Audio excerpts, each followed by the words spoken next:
Hello and welcome to another Blue Light Communications webinar, and a very well attended one, I'm pleased to say. Historically, these webinars have covered a very varied range of topics: recruitment, violence against women and girls, and even flooding. And I'm glad that everyone here has signed up, and a lot of people are returning.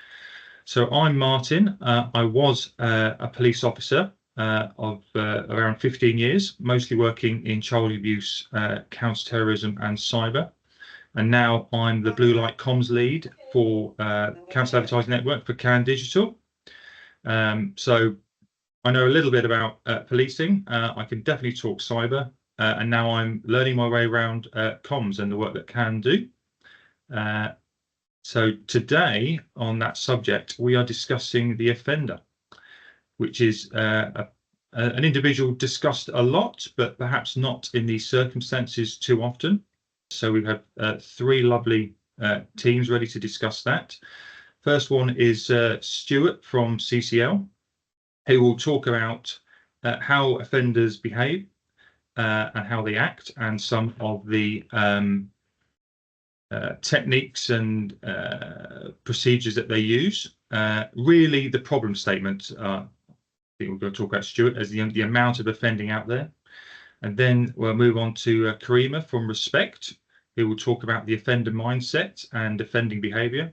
And then move on to JP, sitting in the middle of my screen, on how we could perhaps use nudge to convince perpetrators not to be offenders in the first place, using marketing techniques for that to help prevent victims in the first place.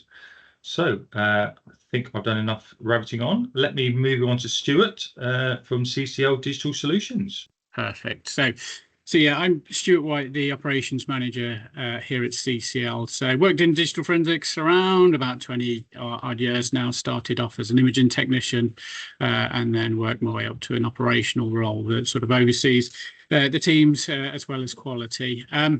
We'll start off with a couple of apologies. I am in the lab, unfortunately, so I might have to mute just in case some people walk in at any stage.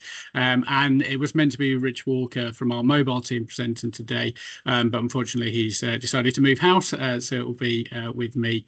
And I'm just going to change the emphasis slightly a little bit, and I want to sort of describe the sort of challenges and the scale of the sort of challenge that we have with indecent imagery and communications there. So we'll start off with a bit of a shameless plug, if that's okay, just about CCL. So we do digital forensics as well as many other services. So we're looking at computers, mobile devices, sat navs. We also do cell site, on-site attendance, and expert witness type work. So just to give you again a bit of the scale and breadth that we're working at here, we are the UK's largest independent supplier of digital forensics.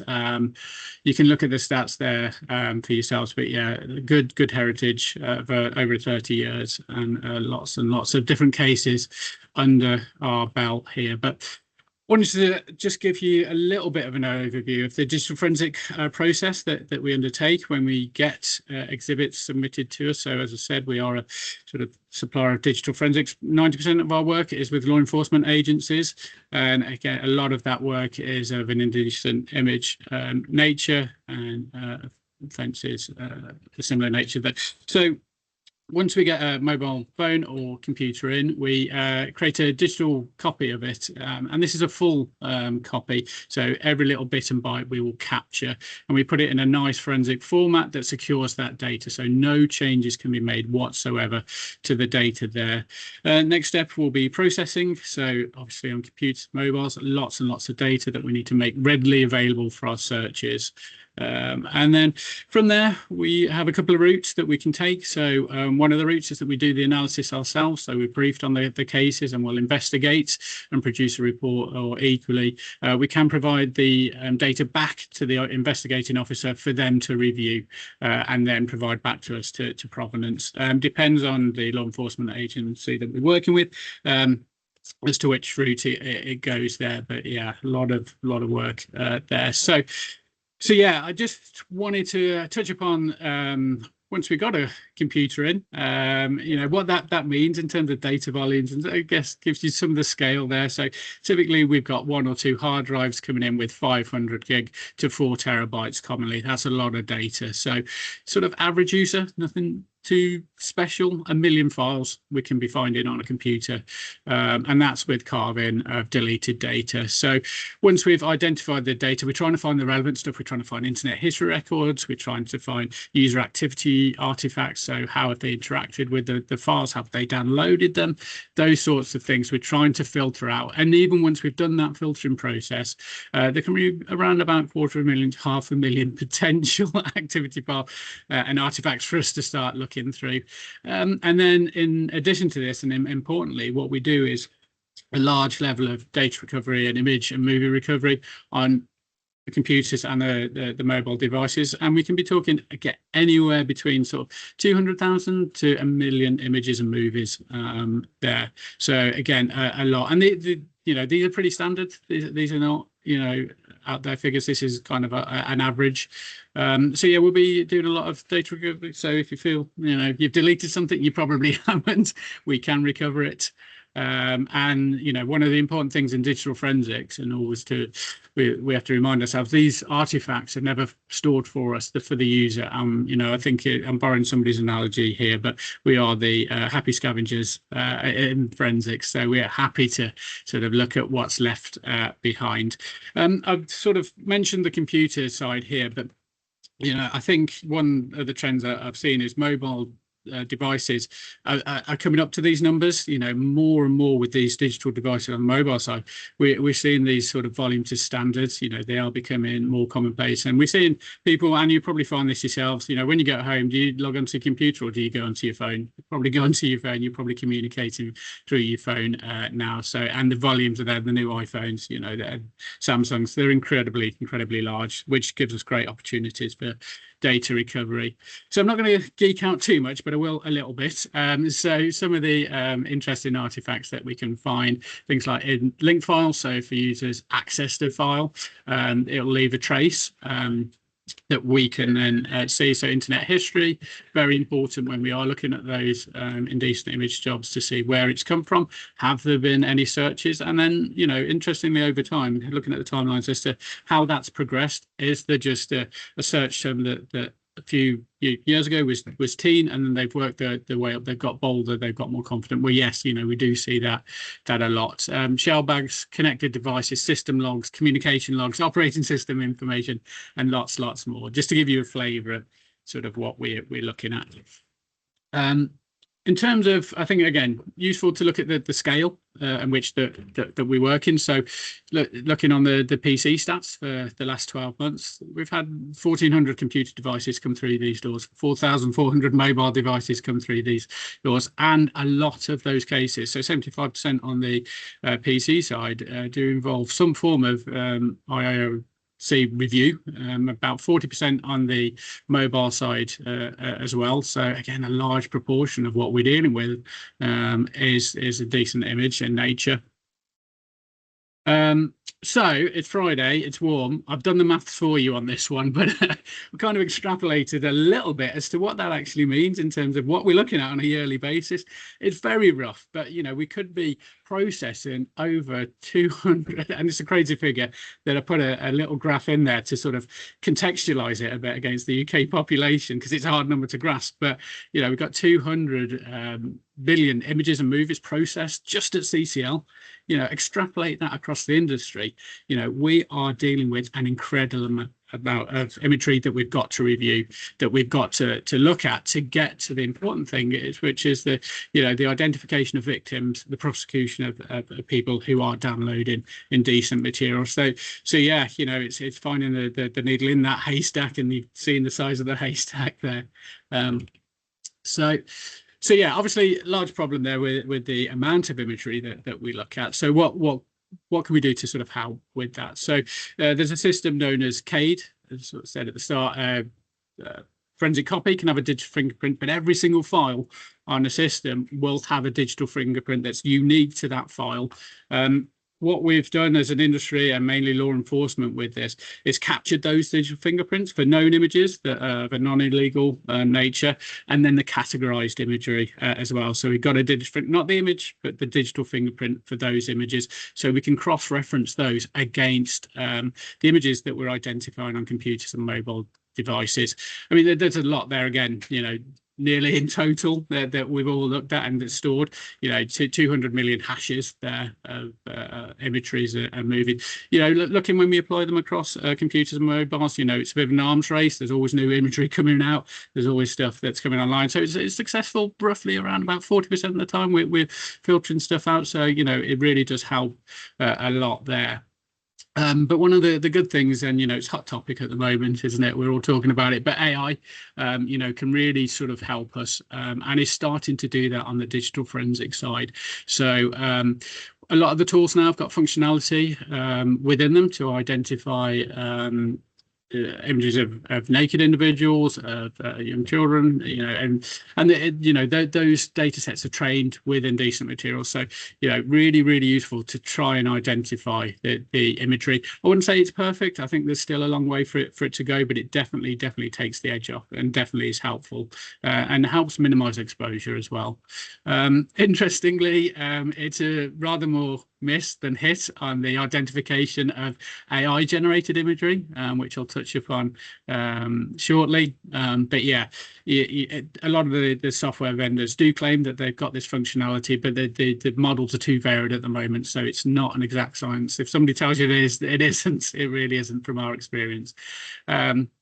And then again, interestingly as well, it's being used to identify communications of relevance and other supporting evidence, using the sort of large language models and the data that's been ingested there. And I've just put in there Netflix. I don't know whether you've seen this sort of the program that everybody was talking about a while ago, the adolescence program, where I think it was highlighted to us as well, even though we're doing this on a daily basis, the variance in communication and things that if you rely on keywords or if you're looking, you may miss something that's very simple, but that's where I think some of the AI functionality will come in once it's trained with the right data. I would say that might be a little bit better at keeping up to date with modern technology in terms than I am. So yeah, I'm really looking forward to seeing how that develops. Again, in the early stages, a lot of software claims that it's got this functionality, but I don't think it's quite where it needs to be just yet, but it is helping. And then as much as we talk about the good, we've obviously got the bad side of AI. And what we're seeing a lot more, and you'll see this yourself, and it's becoming more commonly available, is images and movies that are generated through text prompts. We've all got access to that. If you've got a Microsoft account, if you've got ChatGPT, you can start doing this yourself. It's getting a lot better. It's getting a lot easier to do.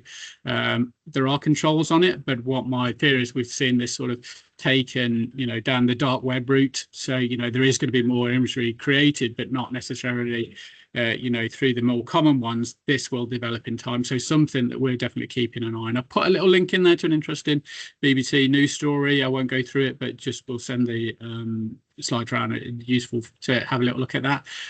Not just the text prompts, but we're seeing some really scary stuff in terms of the apps, especially on the Androids, where, very easily click a button, it can remove clothing. We've seen plenty of cases here where it's done that on young children and been used in that way. We've all heard about the face swapping stories online. Again, these are things that are not very hard to find. These are things that we're seeing more and more commonly.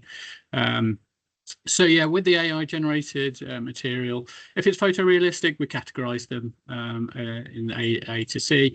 Otherwise, it's prohibited. But again, that's a line that's getting incredibly blurred because it's very difficult to distinguish that. The technology is becoming incredibly good there, or I should say bad. But yeah, so again, becoming easier, more accessible in common daily life. So yeah, just want to talk a bit about the sort of trends and challenges which we're seeing. So I think some of the challenges that we're seeing across the board is encryption and privacy by default. whereas you had to be a bit of a geek a few years ago to enable some of this. You don't now. If you've installed an operator, if you've got a phone, it's thrown at you. Lock it, please lock it. You know, that sort of thing, which does make it incredibly difficult for us to get past. We do have techniques to try and get past it, but there are no guarantees. BitLocker, especially a problem for us at the moment, and Windows, with the release of Windows 11, are really putting it on by default. It's flagging it to you, and it's easy to do. You don't need to be a geek to do that. Obviously, you're aware of incognito modes on browsers now, very secure there. Not leaving too much of a fingerprint, if anything at all. And then, you know, you've all heard about the dark web, and sort of the Tor is a way to access that through .onion routes. So yeah, again, these sorts of technologies don't leave too much of a trace, and are incredibly hard to try and identify, you know, patterns and identify people up to no good using these technologies. So yeah, I mean, in terms of trends and what we've seen, you know, it was about 5-10 years ago, we saw a lot of PCs, very few mobiles. Mobiles we did see were dumb phones. That's changed. We see more mobiles submitted than PCs. You saw that in the trends earlier. You know, the personal devices, we've seen a lot of chat on there. And I think in time as well, we've seen the sort of the trends change in terms of the interaction, in terms of how people are behaving towards children, and you know, trying to identify, you know, potential targets there. You know, it's we definitely see traditionally a lot of peer-to-peer software for sharing, but now we're seeing a lot of cases come through to us where games have been used to initiate that chat. You know, too many that we're seeing, and I think that's really changed over time. That I think that's the route now. I mean, one of the things, again, we're seeing, and you know, I've got children myself, there's a lot of education, and they're a lot more savvy than they used to be. So, you know, I think that they're more switched on, but as always, it's cast in the net. And I think, unfortunately, you know, the route is still the vulnerable children, the people that do respond, you know, and initiate that chat. And that's how we sort of see it through the submission documents. That's how it's sort of more commonly being sort of highlighted to us. And that, you know, the game chats are then taken onto the mobile devices, they're taken onto the WhatsApp, they're taken onto the chat devices, and that's where we're seeing it expand, and that's where we're seeing it really develop. But yeah, it has changed a fair bit more recently in terms of that approach there. So yeah, I think that's it for me. Fairly informal. So if anybody's got any questions, then please jump in. Absolutely fascinating. Thanks very much, Stuart. I think what's leapt out at me is the sheer scale of the problem. You know, potentially 200 million, or almost 3 times the UK population. There's 40% of mobile devices having decent images and stuff on them. It's a huge problem. So yeah. You started off, you were saying you've been in the game quite a long time now, 20, 30 years. It's clearly growing, but what rate is it growing at? I mean, even if we were able to reduce the numbers magically from this webinar, the reduction in numbers, would that be sufficient for the growth rate of offences you're seeing? I mean, the one thing that is overarching with all of this really is that, you know, we only see a drop in the ocean. We only see what comes through the door. We only see the ways in which people are getting caught. And my worry is that people are becoming smarter, more tech savvy. And so we're missing a lot of opportunities. It's becoming harder to identify that, and the volumes are getting larger. So, you know, I do think it's always a bit of an arms race with us trying to keep up and be efficient versus the opportunities for data storage. But yeah, you know, I do think, you know, we live more in a digital world than we ever have done now. And I think we see a drop in the ocean, if I'm honest, compared to what is actually happening out there. The unknowns. We've got a question from an old colleague of mine, Dan. He's saying, are you seeing any success in recovering evidence of AI user prompts entering into AI apps to generate the content? Not so much at this stage. I don't think we're probably hitting the individuals that are generating this material at these stages. I think that will develop in time as it becomes more readily available. I think, you know, you've probably got a lot of that happening a bit further down the web than what we're seeing, you know, from a simple Google search. You know, it's still quite common that people put it into Google as opposed to Copilot or something like that. So we're on the cusp, but I do think we're on the precipice of that absolutely changing. And I think I should move on now to Karima from Respect. Great. So hi everyone, I'm Karima. I'm the communications manager at Respect. It's great to be here with you all today. So I'll start just with a little blurb about us. So Respect is the UK charity stopping perpetrators of domestic abuse. The thing we really try to do is work alongside vital services for victims. It's absolutely not about minimising those, but to also try and shift the dial. So perpetrators are always included in that narrative. While we might talk about them in a criminal context, they're often invisible when it comes to support, signposting, next steps. So to do that, we work with members, partners and allies to stop the harms done by people perpetrating domestic abuse. We also work separately with male victims as a specialist project. So we're a membership organisation. We have a national membership of services and we support with training and accreditation through the Respect standard. And we also develop programme models coming out of best practice to then support local services to implement those on the ground. So it's really about leading the perpetrator intervention sector, taking evidence-based practice and supporting everyone to do this as safely and effectively as possible, because perpetrator intervention can be done unsafely. So it's about working all together to do what's best for survivors and victims. And then we use our voice to call for a response to domestic abuse that matches the scale of the problem. So what is domestic abuse? Being the question. I'm not going to go through all of this in detail. We don't have time, and I know some of you will already have a good understanding of this. But there's obviously a whole list of types of abuse there. What I wanted to flag is that I've put physical and sexual abuse at the top there, but highlighted sort of the whole of the rest of the list of, and there are more than this as well, of different types of abuse. And there's still a public perception that physical and sexual violence is needed for it to sort of constitute abuse. And I'd say that's something that comms really needs to combat around this area.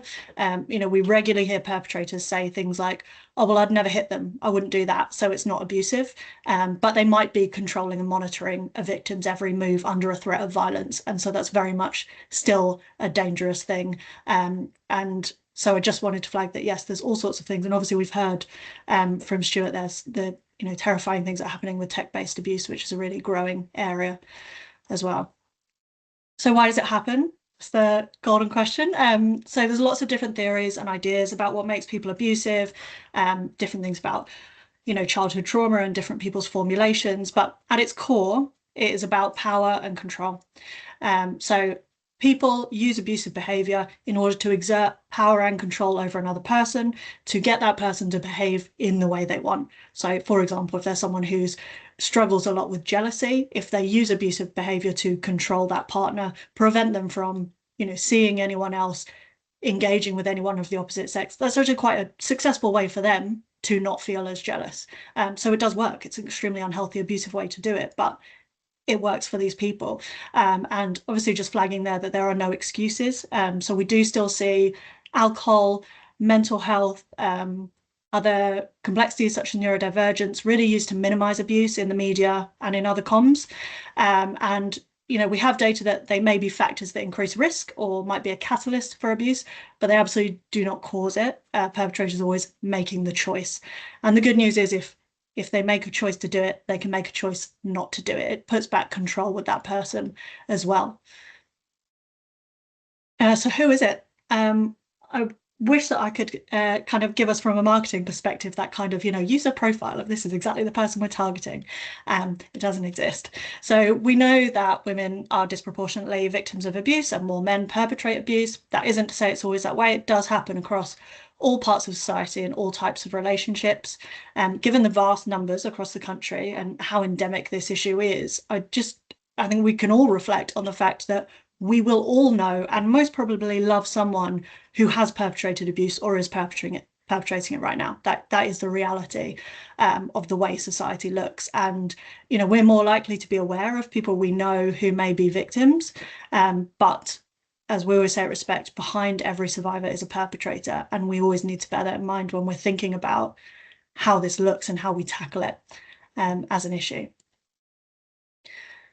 So we do lots of different things at Respect, but I just wanted to make you aware of the different projects. These aren't available in all areas, but they may well be in some of yours. There'll be different mixes of them. So the overall Respect brand does membership training accreditation, as I've talked about, and we have the Men's Advice Line, which is a helpline for male victims of domestic abuse. The Respect phone line is our helpline for perpetrators, which I'll come back to in a minute. The Respect Young People service works with young people causing harm, either in their intimate relationships, but also with their family members, their parents. And Stuart mentioned adolescence. So it's definitely something that people were talking about a lot in that time, and our work with those younger people who start using harmful behaviour. The Drive partnership may be the part of us that you've potentially heard more of. So they do influence and systems change work, but they also run a flagship intervention for high harm, high risk perpetrators. So that's really embedded in a whole agency response where there's a lot of criminal justice involvement. And the Make a Change is an early intervention perpetrator behaviour change programme, and that aims to encourage people to seek support to change as soon as possible. So they come in, and these perpetrator programmes, if you haven't come across them already, are intensive things. We're talking, often 12 months of behaviour change work. So it really is a dedicated effort for people to take control of their own behaviour. And so ideally doing that as early as possible in a self-referral context is a great way to do it. And then the Safe and Together Institute is an American model, which Respect delivers in London. And that is about developing the skills of social work practitioners to make perpetrators more visible in the system. Again, what we often see there is that perpetrators are quite invisible, that social work records will talk about often mothers and their duty to protect the children without a lot of discussion about what is the perpetrator doing, what are we doing to prevent that direct risk. So the thing that I wanted to flag particularly of our service was the Respect phone line, because that's a service that everyone can incorporate into their comms. So it's our national helpline for anyone concerned about their abusive behaviour, as well as their friends, family, and any frontline workers who are doing that work as well. It's a confidential free service over the phone and web chat. So obviously that confidential thing also helps us get over the barrier of people being concerned about being criminalised if they admit anything. And we've got really skilled advisors who help people really take a look at their behaviour and walk them through that, where they might call up again with a lot of that denial minimisation. They can take them on that journey to really consider what they're actually saying and what the impact that would be.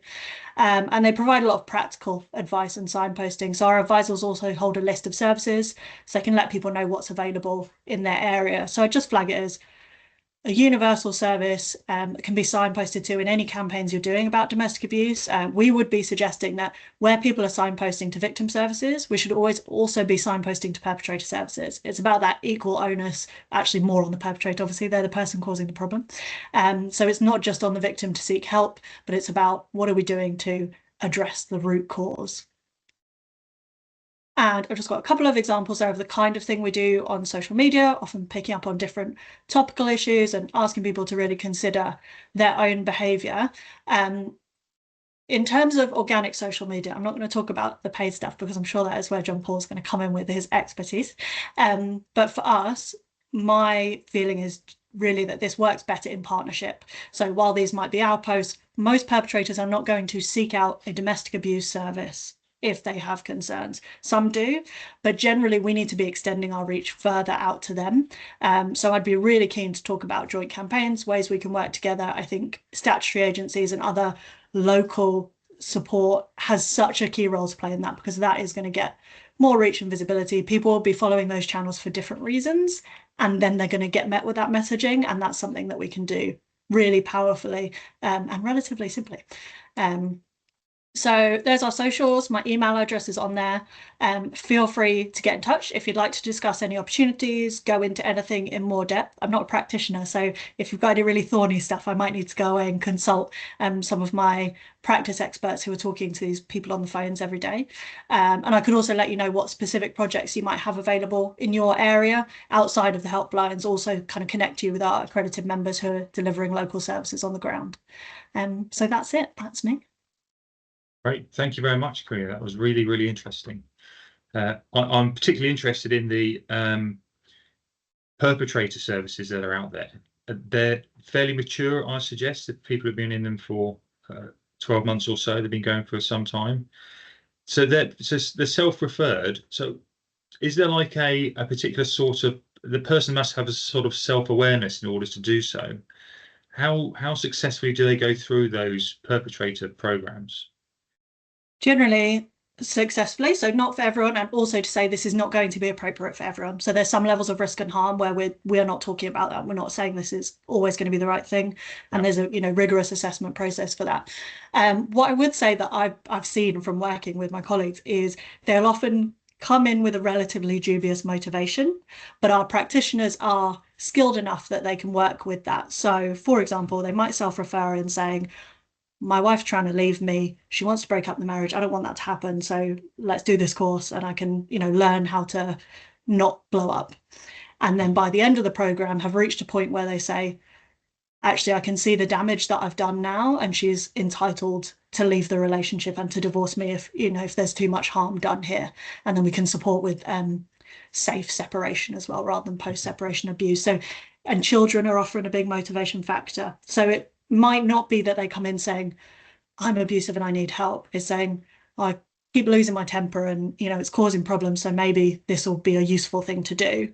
And then they can take them on that journey to, actually, this is so much bigger than what you have taken accountability for so far. Yeah. So without wishing to be flippant, but really, if we can get them through the door, then the practitioners that you have are skilled enough to keep them there and actually steer them away from offending as well. Yeah, absolutely. That is the plan. And the phone line, again, is that first step to go, there are services out here. You've made that first step to reach out. There are all sorts of people who can help change things. Cool. And since you mentioned coercive control at the start of your presentation, so since we've all become more aware of, let's say, more nebulous abuse like coercive control and emotional abuse as such, has there been a noticeable uptick in the request for your services in respect? Are you helping more people now? I mean, I think there's a lot of things. It kind of almost, in some ways, some of that awareness has coincided with the pandemic, which we know was a huge surge in domestic abuse of people being kind of trapped in their homes. Some people called it the shadow pandemic. I think that awareness is definitely helpful. I would say there's still a feeling that it's kind of a hierarchy of that, well, I've never hit them, is something that it takes them on that journey to say, this is really, this is what being controlled like this feels like. So yes, the awareness is definitely going in the right direction, and we do see people present more and say, oh, well, they're saying this might be this, actually other people have that language, victims have that language and can use it, but it's still a long way to go. Lovely. Just a question in the chat, please. Leanne was interested in the use of phone as a comms channel, and are you able to offer WhatsApp and other online chat options? Yeah, yes, we use web chat as our other chief option. So I know that my colleague who runs the helplines has many conversations with other colleagues about WhatsApp and the complexity, as I'm sure many public sector colleagues have experienced, of using the channel that is also part of Meta and all the other things. So currently web chat is the other key thing that we use, which will be expanding more. And I think, yeah, we do know that it was interesting. We did a campaign with Police Scotland recently, and we saw a real uptick in web chat from that because they were targeting younger people. So, we know that phone call is not always going to be the most taken up option by some people, but we do still see it get really high demand. So yeah, we're always considering that.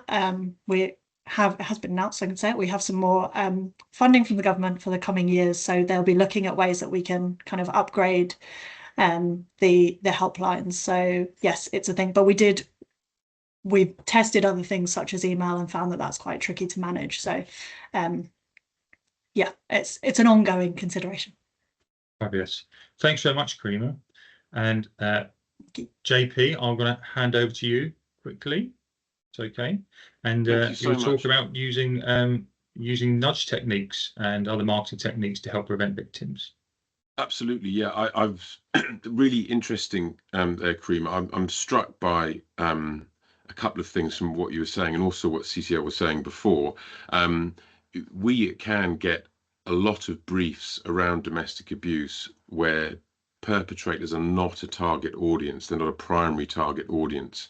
And I think that's probably because maybe we don't know what to do, what to do with them. And so the existence of your charity Respect, I first came across when we were looking at that Police Scotland work.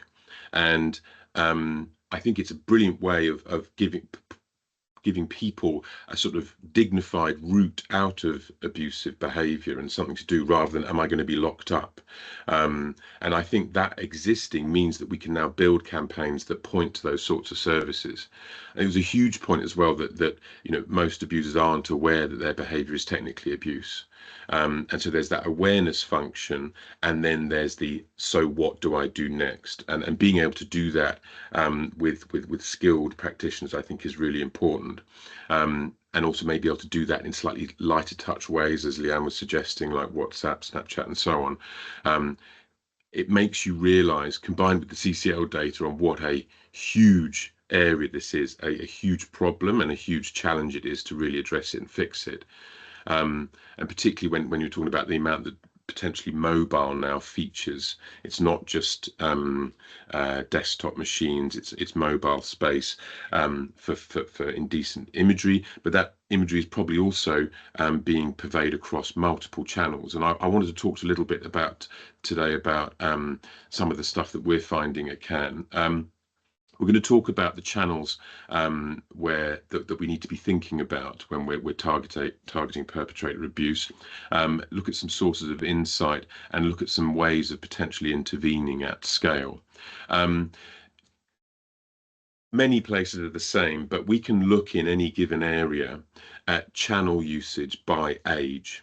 And that's really important to understand where we want to focus our efforts. A lot of public sector campaigns default go to channels that maybe aren't actually addressing these audiences. For example, on YouTube, 18 to 40-year-old men consume more YouTube than all other video distribution combined. So TV, TikTok, Snapchat, Meta, everything. Put that all together, YouTube's about 40% of their consumption. Also, males skew a lot towards platforms like Reddit. When you're targeting younger audiences, you definitely need to be thinking about TikTok and Snapchat. So the default of going to kind of Meta, Facebook, Instagram, and maybe Google isn't enough. You've got to be in those places and to reach people. So that's how you go to what you need to consider when you're going to reach them. But also it's well worth thinking about understanding where they are and what they're seeing particularly. And using platforms like Orlo and using their insight tool, you can start to see what's being said about what subjects across a whole array of different platforms.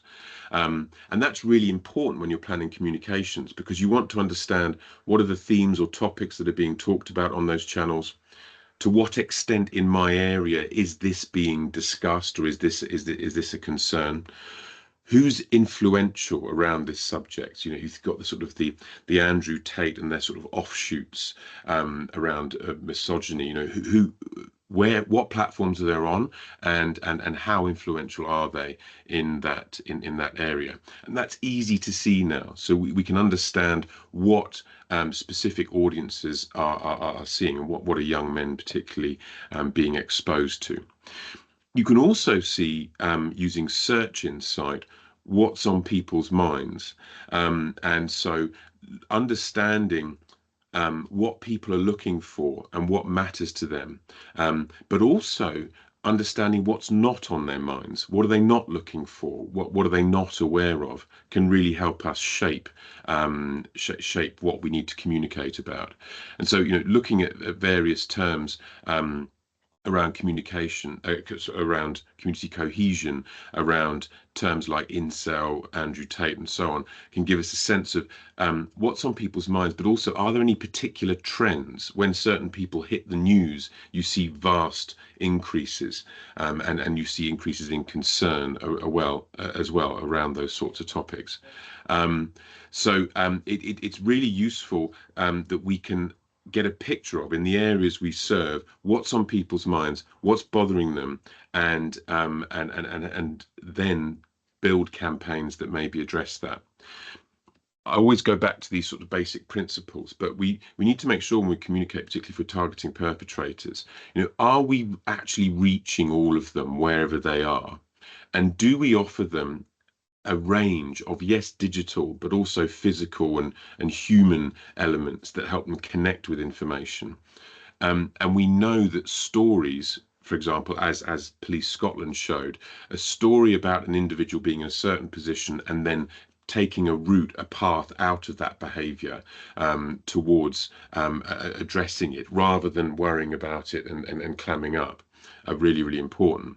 And we've got to make sure as well that when we do this, we do it in a way that isn't spray and pray and not measure, but it's about choosing the right channels, reducing waste, not being in places where we might be reaching more victims than we are perpetrators, and then making sure that we can reduce the cost per engagement, because that means that we can leave these programs always on. When you see a huge challenge, those 200 million numbers, the proportion of the male population having decent images on their devices, it is a vast challenge. So we have to do it incredibly efficiently so that then the cost per outcome is as low as possible. And then we can prove that what we've done is as low cost as possible, and then balance that against the system cost of the impact of the harm prevented that we've saved as a result of that. And that means that if we can get that cost down and that impact up, it's highly likely we'll be given the resources to keep going and doing that. And the third point, is nothing without data. We need to make sure that everything we do is backed up and evidence-based so we can prove the impact, but also make sure we are actually reaching everybody. And this is why, we always talk about, if you can see this graph, you can see outcomes, you can see campaign interactions. It's absolutely essential that you're able to see that whilst you run activity. Wanted to also briefly touch on an example of how to intervene, particularly around those as you called them, Martin, nebulous sorts of abuse. Helping educate the wider community about how to intervene and how to spot signs of domestic abuse is really, really important. And it will, at the same time, educate perpetrators. So people will start to understand that this is an issue.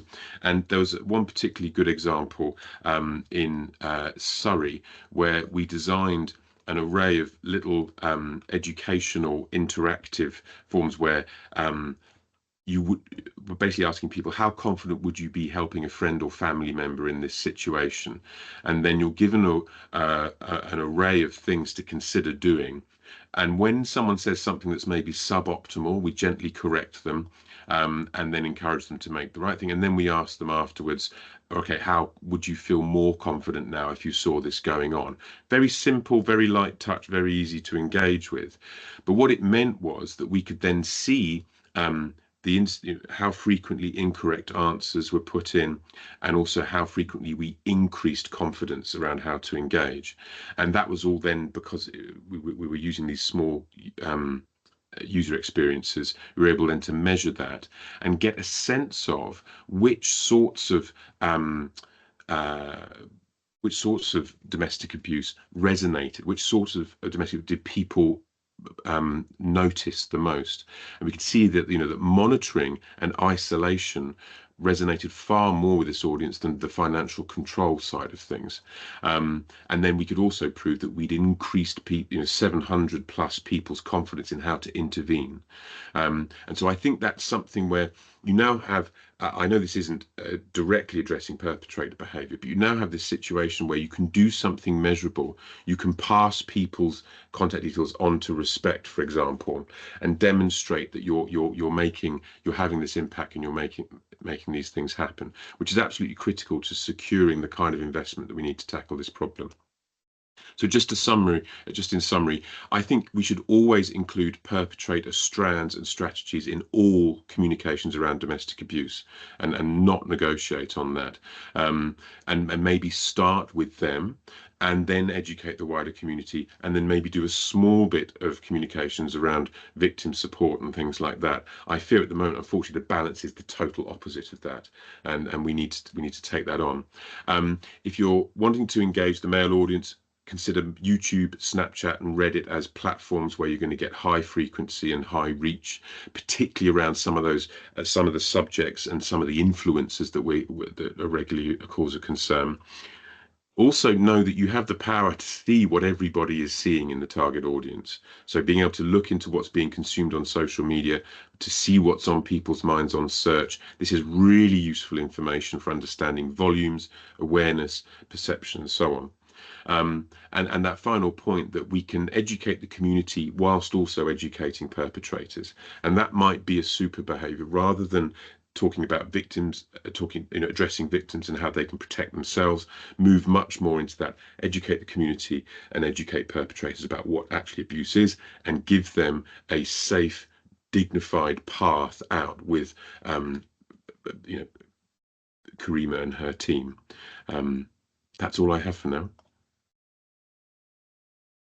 Right, thanks, JP. I think what's clear from there is the data is available. There's loads of data there. You've shown the data from the Surrey campaign, got the data from the Scotland campaign, and just generally from the insights that CAN have through the various platforms. The data on people's behaviour online is there. The data's there from a forensic standpoint. I mean, it's just Stuart talking about just a huge trench of data available. And I was interested in what you're talking about as in an always-on campaign. If we pick the right target, keep the costs low, you can keep that campaign just running over and over again. So I guess my question is, in order to identify the right target, there is a huge amount of data. How can we identify the right target with the people on this call? Can help with that? Can coordinate that? There's not, not unfortunately maybe, but there isn't. It's a bit like smoking cessation. With smoking cessation, you're not able to target smokers online, and I think you can't target abusive behaviour online. You might be able to do some contextual stuff, but what we can do is be where that sort of content is and where we know perpetrators are, and then we can experiment with different sorts of messaging to see what drives someone getting in contact with an organization like Respect. When you have the action at the end, the platforms are brilliant at optimizing towards what delivers that outcome. So if you have on respect.org this tag that when someone submits data, we can feed that back to platforms, that's basically telling the platforms, whatever you did to make that happen, do more of that. And over time, you not only identify what messages, audiences, platforms work, but your cost per outcome will go down. This is one of the biggest applications of machine learning that we are huge proponents of. The platforms are able to improve what they do far faster than we can, and that enables us to get way more outcomes, way more referrals for the budget, which obviously reduces campaign costs and increases the efficacy of the policy. But the most important thing is that it radically accelerates the rate at which we reduce harm and all of its follow-on negative impacts on society, which I think is why we do the jobs that we do. And so there's a lot of satisfaction in that, to know that every single referral you're generating is probably saving an inordinate amount of pain and suffering. And so that's why we're really passionate about doing this and getting better at it all the time. Fabulous. Yeah, very interesting. Thank you. Can I open up in the last couple of minutes to anyone on the call who wishes to ask any questions to any of our presenters? Could I ask one of Karima? I'm not sure how you're funded, but can any public sector organisation get in touch with you, and how does a public sector organisation work with you? Because I'm sure there's costs in doing what you do, but if someone wants to use your services, how can that happen? Yes, absolutely. Thank you. Yeah, I mean, I won't lie, we're with a large amount of the charity sector and not being where we want to be with funding, but a huge amount of the funding for any kind of domestic abuse work does come through police and crime commissioners. So there is definitely opportunity in terms of that for commissioners to reach out and get in touch. You can get in touch with me and I can put you in touch with the right people and discuss how we do that, or it might be that there are already some domestic abuse intervention and how we round that out to a kind of whole picture where we can ensure the pathways all kind of overlapping and speaking to each other. And we work with a lot of local authority as well, and often in kind of consortium and partnership. So you might get together a local authority, the local police and crime commissioner, and an existing local service on the ground who has that expertise of their local community, and then we can provide that oversight. So there are different ways of doing it, but yes, we're always very happy to talk funding. Brilliant. Well, anyone that thought that what Karima said was compelling, please do get in touch. Excellent. Well, this is what the hub's about: community and collaboration.